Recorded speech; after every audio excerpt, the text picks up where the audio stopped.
fogo devora tudo. As paredes, o teto, os séculos. As chamas lambem as colunas de pedra como se estivessem apagando a própria memória de um país. O povo assiste do lado de fora, impotente, olhando o Museu Nacional arder. Mas o que ninguém diz é que aquele fogo começou muito antes. Ele não nasceu em 2018. Ele começou há mais de 200 anos, quando a história do Brasil foi construída sobre as cinzas de um outro incêndio, o da humanidade de milhões de pessoas. Na fachada do antigo palácio da Quinta da Boa Vista, tudo parecia majestoso. Colunas, janelas, jardins, o lar da família imperial. A casa dos reis que governaram o Brasil.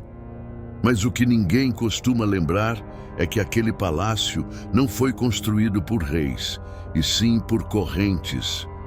A casa do imperador foi erguida com o dinheiro de um homem, Elias Antônio Lopes. Um comerciante rico, generoso, patriota. Foi ele quem doou o palácio à coroa portuguesa. Um gesto de lealdade, de grandeza, ou pelo menos é assim que contam os livros. O que os livros não dizem é o que ele realmente vendia. Elias não traficava açúcar nem ouro. Ele traficava gente. Homens, mulheres, crianças, corpos vivos acorrentados nos porões de seus navios, atravessando o Atlântico como mercadoria. E o mais grotesco de tudo é que a família real aceitou o presente sem hesitar. A monarquia portuguesa passou a viver numa casa construída com o lucro do tráfico de escravos. Um palácio de ouro erguido sobre sangue. E ninguém se constrangeu. Naquela época, o tráfico era legal.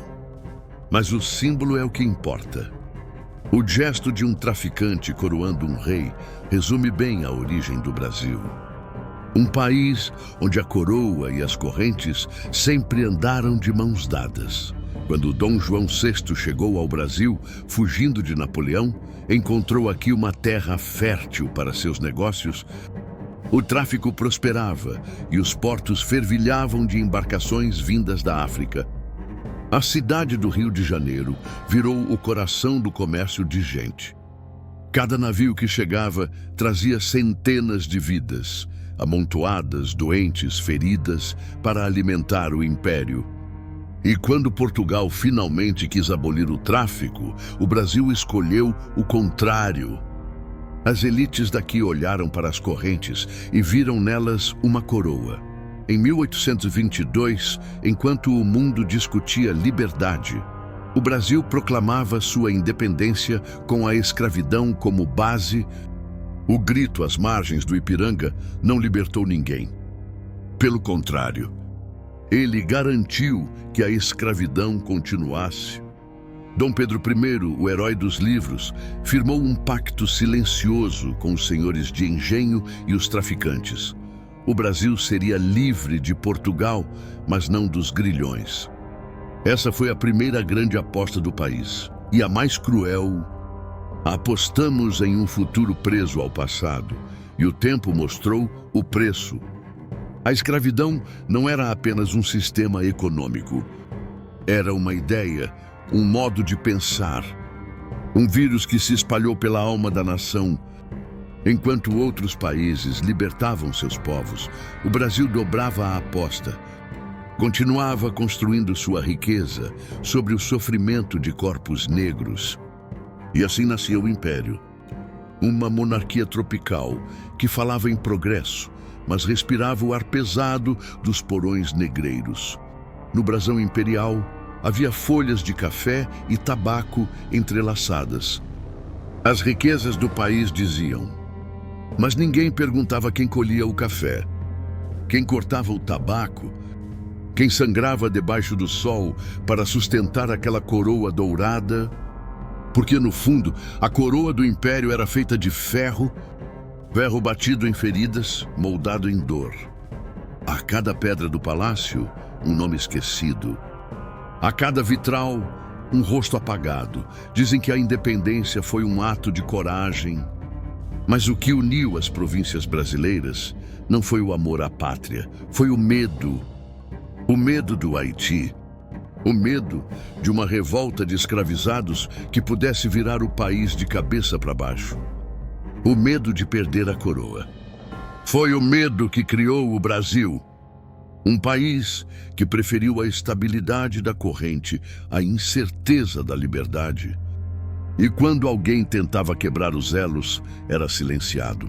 Houve homens como José Bonifácio que ousaram propor o fim gradual da escravidão, mas o projeto foi enterrado antes mesmo de ser lido.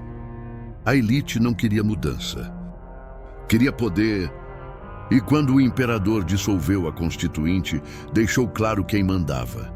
Não era o povo, nem os livres. Eram os senhores. A coroa continuava brilhando, mas cada reflexo vinha de uma lágrima. 2 séculos depois, o fogo voltou. Mas agora queimava outro tipo de tesouro. Queimava a história, as provas, os vestígios. O incêndio do Museu Nacional não destruiu apenas fósseis e manuscritos. Destruiu o espelho onde o Brasil podia se enxergar, porque aquele palácio, símbolo do poder imperial, era também o túmulo das verdades que o país nunca quis encarar. E o mais triste é que, de certa forma, o incêndio completou o ciclo.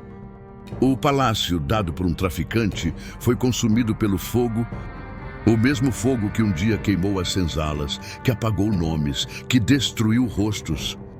Um fogo que nunca se apagou de verdade, apenas mudou de forma. Hoje ele arde em presídios superlotados, nas vielas onde a cor da pele decide quem vive e quem morre. A coroa sobreviveu. As correntes também só mudaram de material. Agora são leis, estruturas, olhares, invisíveis, mas reais. O Brasil continua preso a si mesmo. E talvez seja esse o verdadeiro incêndio, o que consome a consciência de um país que nasceu acorrentado e nunca aprendeu a se libertar. Antes de apagar o vídeo, pensa nisso. Quantas coroas ainda são forjadas em correntes? Quantos palácios ainda se erguem sobre as costas de quem não é visto? Se essa história te fez pensar, comenta o que esse fogo representa para você. Se inscreve, compartilha e ajuda a reacender o que o Brasil tentou apagar, a memória. Porque enquanto a gente lembrar, as cinzas ainda podem florescer.